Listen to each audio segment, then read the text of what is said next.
दोस्तों ये रियल योग वशिष्ठ वाल्मीकि रामायण बुक है।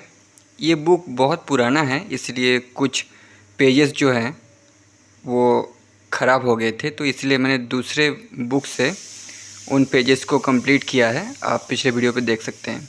तो फिर से ये बुक शुरू करते हैं।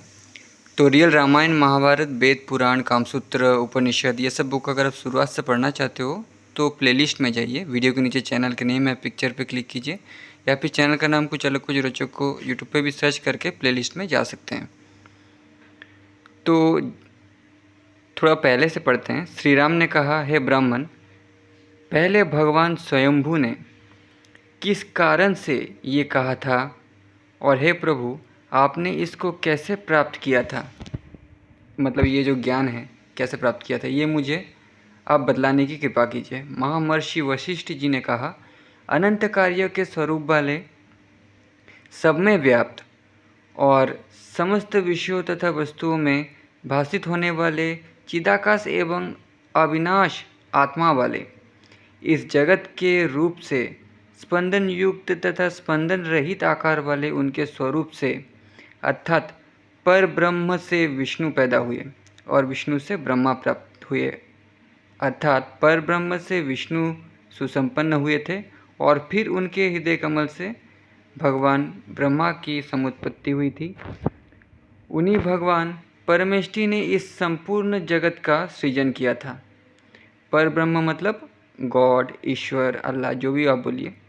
जिस प्रकार से ये मनोरथों का समूह स्वरूप मन होता है, इस समस्त लोक की रचना करने वाले उन भगवान परमेष्टि ने इस भारतवर्ष में नाना प्रकार के व्यसनों से घिरे हुए मनुष्य के दुखों को जिस समय में देखा था, तो जिस तरह से पिता के हृदय में अपने पुत्र की दयनीय दशा को देखकर करुणा उत्पन्न हो जाती है, उसी तरह से ब्रह्मा जी को दया का भाव हो गया था। तो सब में बसने वाले ऐसा कहा गया है, जैसे कृष्ण गीता में कहते हैं ना, और अष्टावक्र की गीता में भी कहा गया था, आप पढ़ सकते हैं वो। उस समय में ब्रह्मा जी के हृदय में ऐसा विचार उत्पन्न हो गया था कि इन हत आयु और आशा वाले बेचारे मनुष्यों के दुखों का अंत किस प्रकार से होवे। इस तरह से एक क्षण के लिए उन्होंने एकाग्र मन वाले होकर चिंतन किया था और उनके मन को बहुत ही अधिक अनुताप हो गया था। इनके दुखों की आत्यंतिक शांति के लिए ये तपश्चर्या, दान, जप और तीर्थों का सेवन कुछ भी लाभदायक नहीं होंगे। अतएव इन सब के दुखों की मुक्ति के लिए मैं ज्ञान का उपदेश करता हूँ।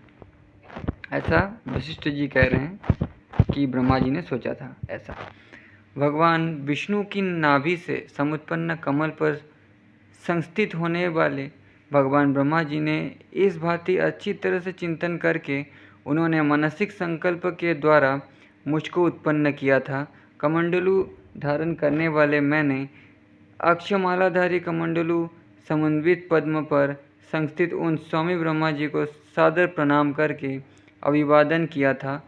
उस समय में, हे पुत्र, यहाँ पर आओ, ऐसा मुझसे कहकर उन्होंने अपनी रेती वाले कमल के उत्तर दल पर मुझे बिठाकर, हे महाभवों वाले, फिर भगवान अज ने मुझे कहा था, हे पुत्र, तुम्हारा चित्त 2 घड़ी तक वानर के समान चंचल है। मुखोद्गत ऊष्मा से युक्त दर्पण की भांति अज्ञान प्रवेश करे। इस रीति से उनके द्वारा अभिशप्त होता हुआ मैं शीघ्र ही इसके अनंतर विचार और संपूर्ण अमल स्वरूप को भूल गया था। इसके अनंतर मैं अत्यंत दैन्य दशा को प्राप्त करके असंबुद्ध बुद्धि से युक्त होकर स्थित हो गया था और एक अत्यंत अधम पुरुष के समान दुख तथा शोक से अभिसंतप्त हो गया था। इसके उपरांत वे नाथ मेरे समीप आकर बोले, हे पुत्र, क्या दुख को प्राप्त हो गए हो? इस दुख के अपघात के विषय में तुम मुझसे पूछो, फिर नित्य ही अवश्य सुख प्राप्त करने वाले हो जाओगे। तब उन भगवान श्री ब्रह्मा जी से मैंने पूछा था, हे नाथ, इस संसार रूपी महारोग की क्या औषधि है, अर्थात भवबंधन की महाव्याधि किस उपाय या साधन से दूर हो सकती है। अत्यंत महान दुखों से परिपूर्ण संसार रूपी रोग कैसे समागत हो गया है। हे स्वामी, यह संसार की महाव्याधि का क्षय किस प्रकार से होता है। मैंने जब इस तरह से पूछा तो फिर उन महान आत्मा वाले ब्रह्मा जी ने अति सुंदर बहुत सा ज्ञान मुझे प्रदान किया था, जिस ज्ञान को प्राप्त करके मैं परम सुखी होकर स्थित रहता हूँ। इसके अनंतर जानने के योग्य तत्व को जानने वाले तथा निज प्रकृति में स्थित मुझसे इस संपूर्ण जगत की रचना करने वाले उनने सबका कारण स्वरूप डाक्य कहा था। मैंने तुमको शाप देकर पहले एकदम अज्ञ बना दिया, मूर्ख बना दिया, जिससे इस समय मुझसे उस अज्ञान का कारण पूछने वाले बन गए थे। हे पुत्र, मैंने ऐसा इसलिए ही किया था कि इस ज्ञान के सार की सिद्धि समस्त जनों को हो जाए। अब इस समय में आपको दिया हुआ वो मेरा शाप शांत हो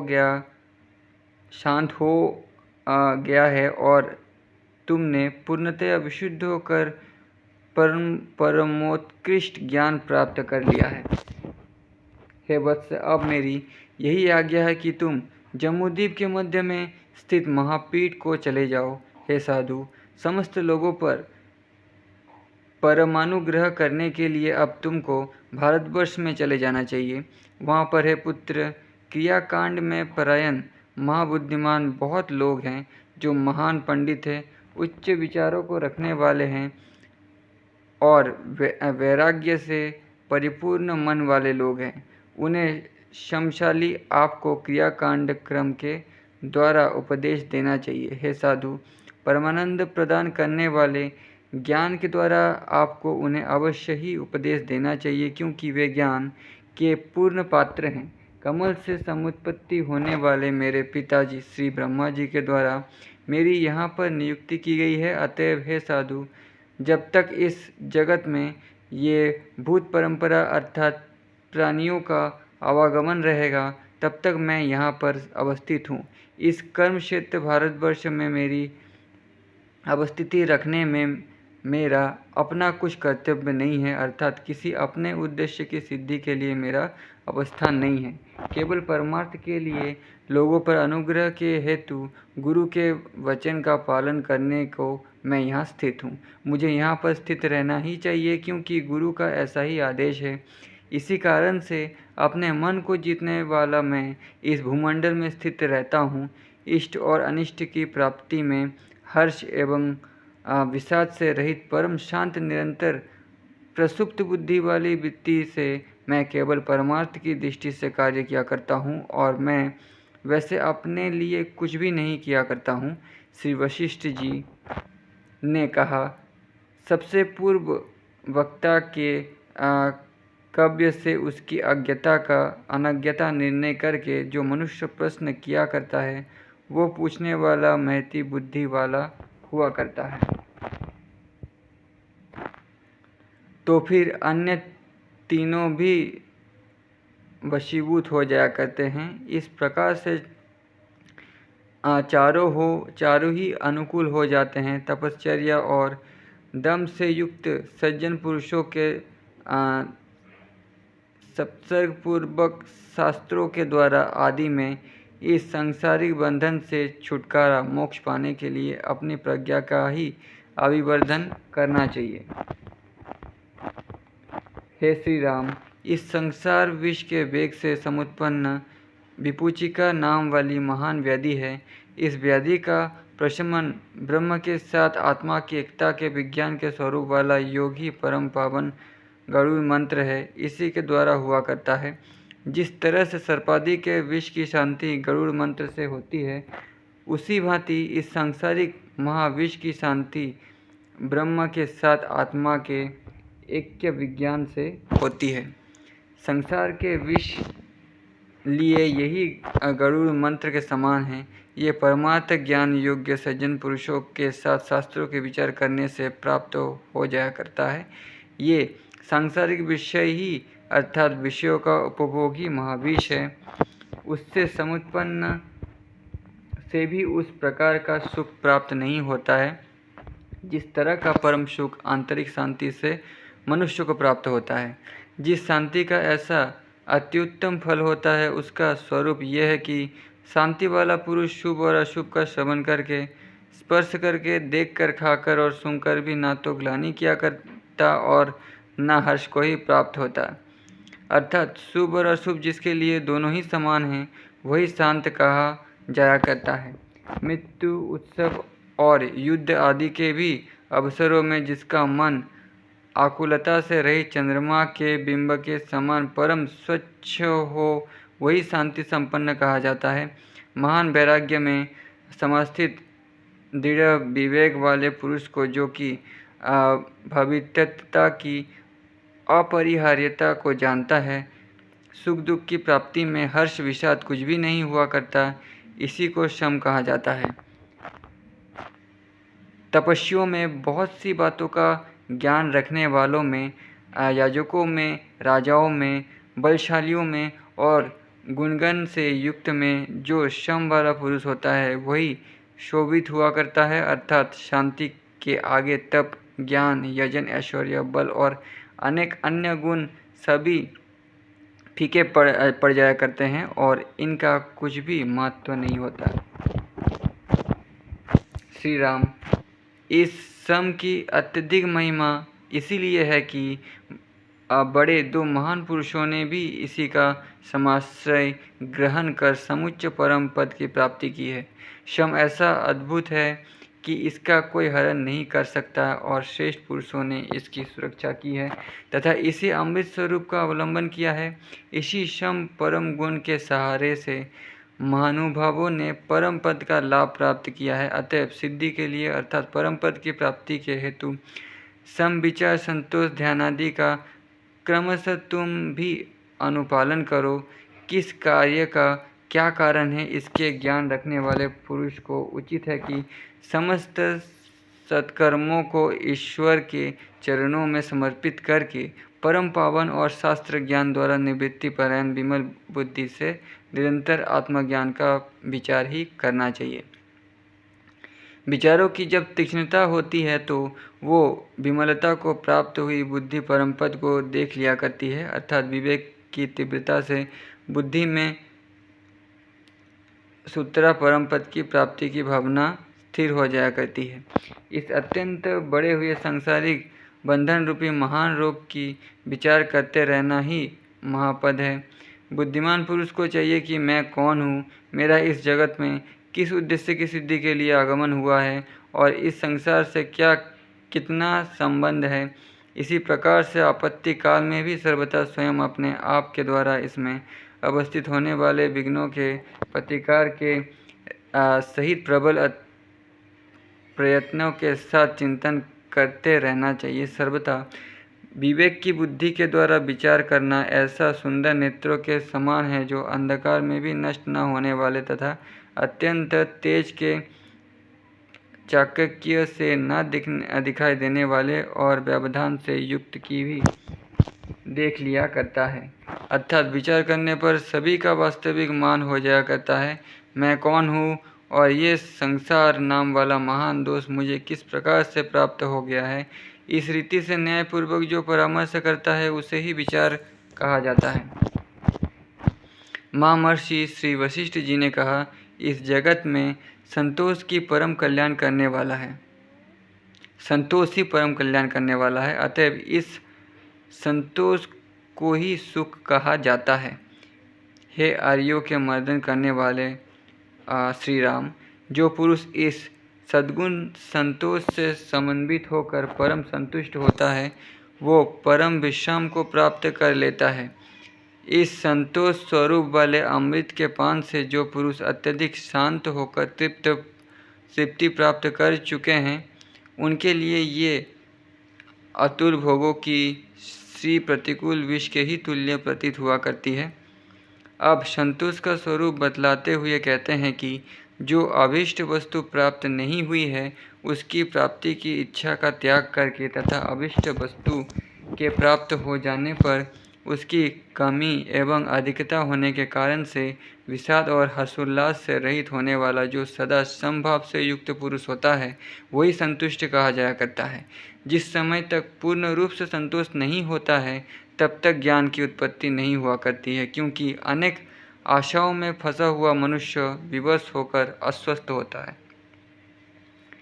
उसका चित्त संतोष से रहित होने के कारण मलिन रहा करता है। जिस तरह म्लान दर्पण में मुख का प्रतिबिंब दिखाई नहीं दिया करता, यानी खराब आईने में मुख नहीं दिखाई देता, वैसे ही वहाँ ज्ञान नहीं होता है। जो वस्तु प्राप्त नहीं हुई है उसकी जो इच्छा नहीं किया करता और जो स्वतः समाप्त है उसका आचार क्रम के अनुसार ही उपभोग किया करता है।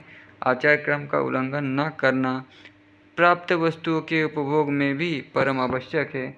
जिसका समाचरण परम सभ्य होता है वही पुरुष संतुष्ट कहा जाता है।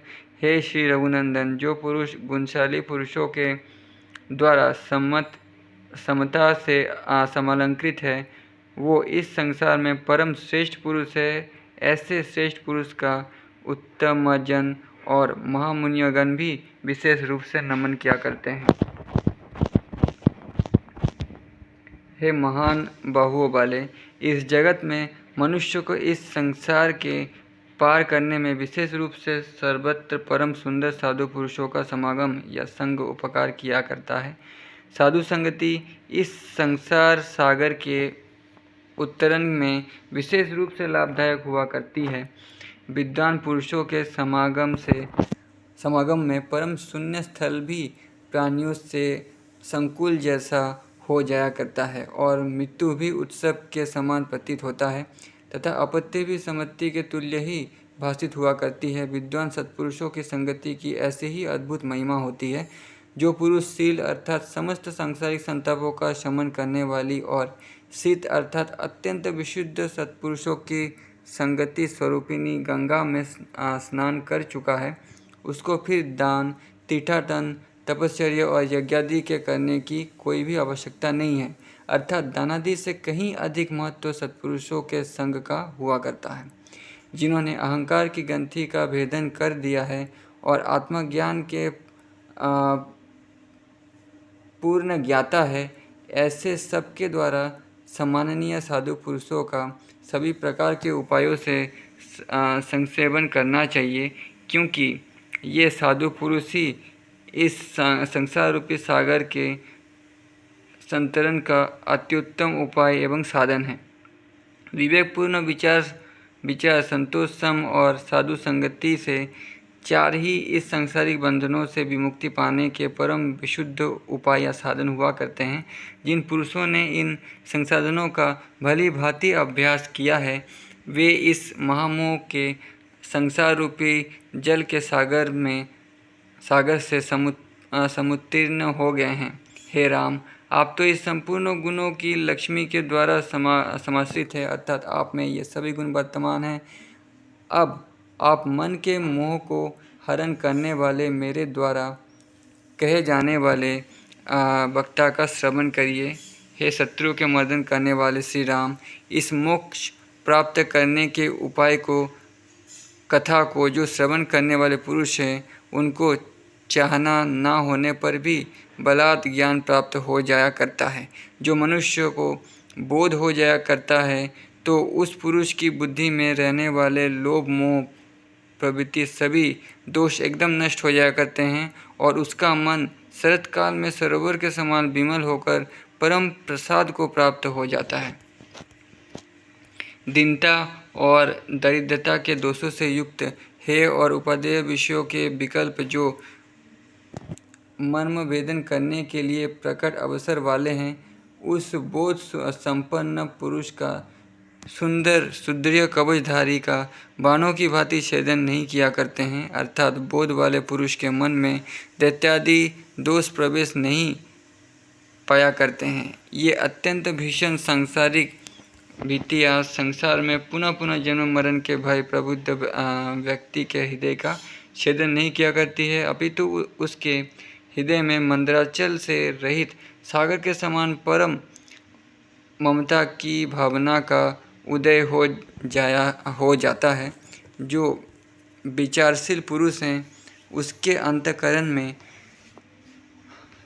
समुद्र के तुल्य गंभीरता, मेरु पर्वत के समान स्थिरता की स्थिति और चंद्रमा की भांति शीतलता हुआ करती है। विचारवान विवेकी पुरुष सर्वथा परम गंभीर, स्थिर और शीतल रहा करता है। सत्य शास्त्र के आदेशानुसार साधु वृत्ति वाले पुरुषों के विरोध से रहित कर्म के यथा प्राप्त होने पर उसकी बुद्धि अंतपुर के प्रांगण में सती साध्वी महिला के समान ही रमन किया करती है।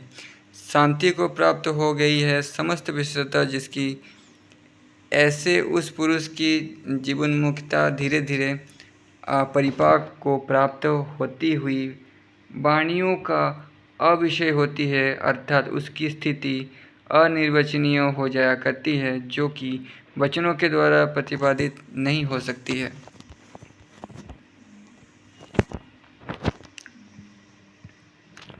शास्त्र से और लोक से यथाप्राप्त अनुवर्तन वाला वो जीवन मुक्त पुरुष लोक में सामान्य जैसा ही दिखलाई दिया करता है और अभिष्ट वस्तु एवं अनभिष्ट वस्तु के फल की प्राप्ति में ये हृदय से अपराजित हुआ करता है, अर्थात इष्टानिष्ट के होने वाले फल की प्राप्ति में उसके हृदय को कोई भी पराजित नहीं कर सकता है।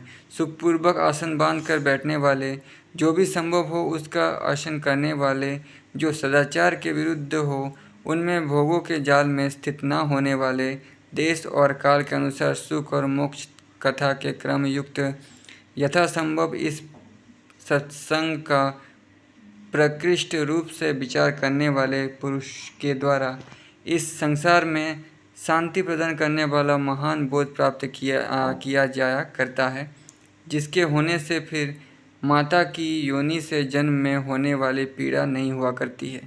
ऐसी पीड़ा में भी जो भयभीत प्राणी महापापी और भोगों के रसास्वादन में स्थित रहने वाले हैं, वे अपनी माता की विष्ठा के कृमि और अधम कीर्तन करने के योग्य नहीं होते हैं।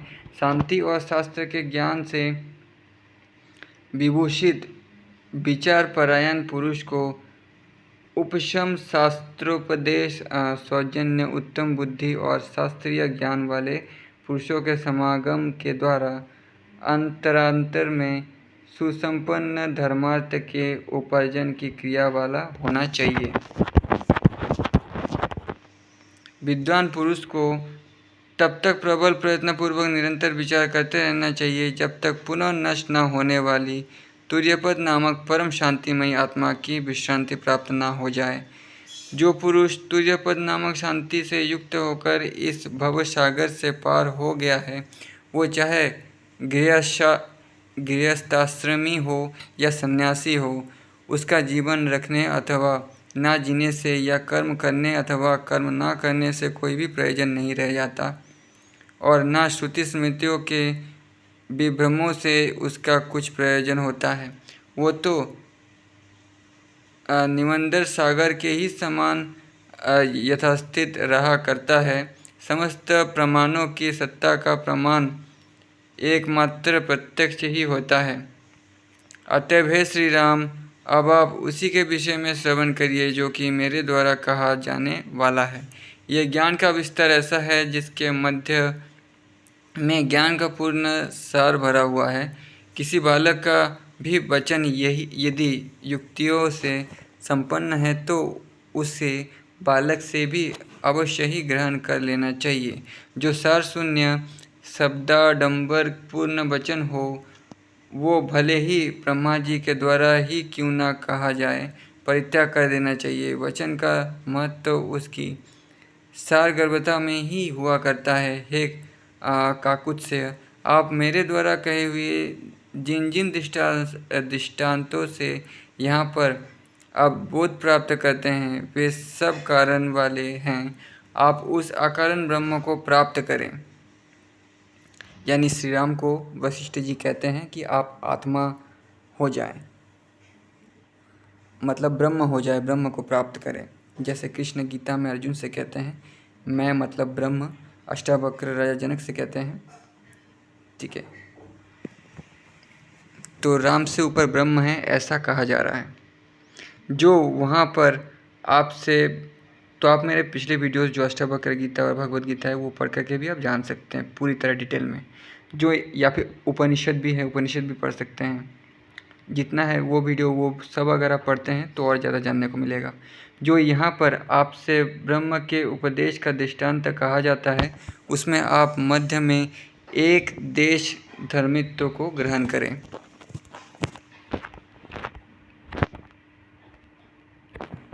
ऐसा होने पर निराकार ब्रह्म के विषय में आकार वाला दृष्टांत कैसे हो सकता है, क्योंकि ब्रह्म निराकार है और उसका जो आकार की कल्पना करता है वो नहीं होगा, वो इंसान सत्य तक पहुंच जाएगा। यहाँ पर वैकल्पिक उक्तियाँ मूर्ख को प्रेरित किया करती है। जैसा कि उपनिषद में मैंने पढ़ा था, मूर्ति पूजा के बारे में आपने पढ़ा होगा शायद। आपको कुतर्कों से उत्पन्न होने वाले मूर्खों के विकल्पों का कभी भी आश्रय ग्रहण नहीं करना चाहिए, क्योंकि ये सब विज्ञान के विनाशक हुआ करते हैं। और आज के समय में मूर्ख बहुत ज़्यादा बढ़ गए हैं, उस समय भी थे इसलिए कहा जा रहा है। वे सब विकल्प पर्यवसान में अनुभूति के अपलाप करने वाले होते हैं और अपवित्र हुआ करते हैं। वे विकल्प इस प्रकार के हुआ करते हैं जैसे वो ब्रह्म स्वद्वितीय हैं और अद्वितीय हैं। यदि स्वद्वितीय ब्रह्म को माना जाता है तो वो अपसिद्धांत हो जाता है, अर्थात सत्य सिद्धांत के विपरीत हो जाया करता है। और यदि ब्रह्म अद्वितीय है तो गुरु शास्त्र आदि के अभाव से ज्ञान की उत्पत्ति नहीं होती है। दूसरी तरह का विकल्प यह है कि वो ब्रह्म सप्रमाण है या बिना प्रमाणों वाला है। यदि वो सप्रमाण है तो उसके अद्वैत होने की क्षति होती है, और यदि वो प्रमाण रहित है तो प्रमेय उसकी असिद्धि होती है। सापादिक गुण ज्ञान से समृद्ध हुआ करते हैं और समाधि गुणों से विज्ञता की उत्पत्ति होती है। ये दोनों पद्म और शर की भांति अपरोक्ष चैतन्य ब्रह्म के नाम बतलाए गए हैं। वही अपरोक्ष चैतन्य अनुभूति वेदन और प्रतिपदी के द्वारा प्रत्यक्ष होता है। तो हम उपनिषदों के यहाँ जीव कहा जाता है, वो जीव अपरोक्ष चैतन्य ब्रह्म ही है।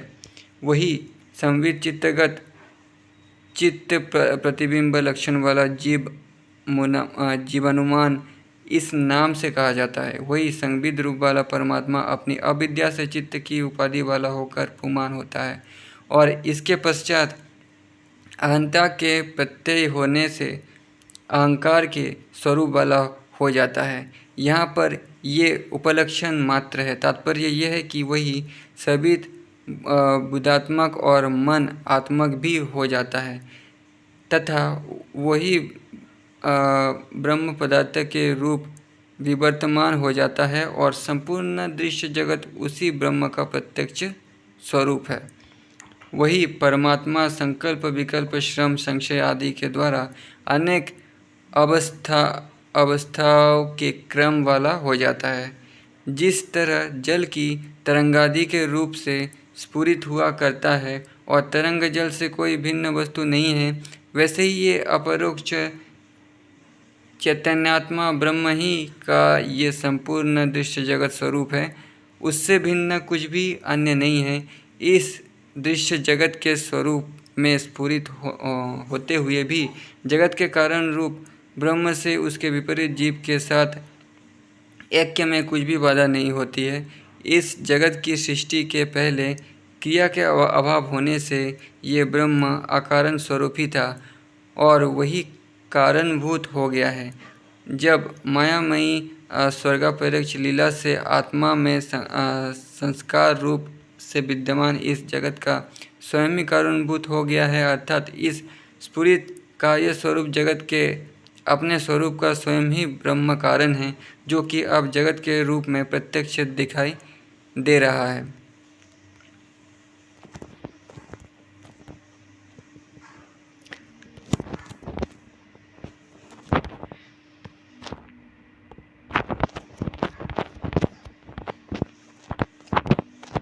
लक्षण 12 बंध होता है। इस दृश्य के अभाव में बंधन वही होता है।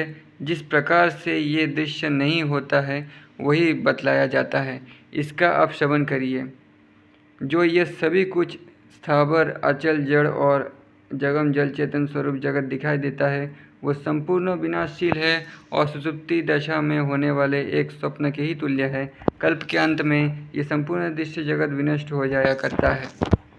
अब ये दृश्य जगत स्थावर जंगमात्मक जगत नष्ट हो जाता है तो उस समय में व्याप्त तेज और तुम कुछ भी नहीं रहा करता है, किंतु स्थिमति गंभीर निश्चल अपरिच्छेद्य अभियान से रहित और इंद्रिय के द्वारा अगोचर होने से अनभिज्ञता केवल सद्ब्रह्म ही अवशिष्ट रहा करता है, जो कि निरूपण करने के अयोग्य होता है।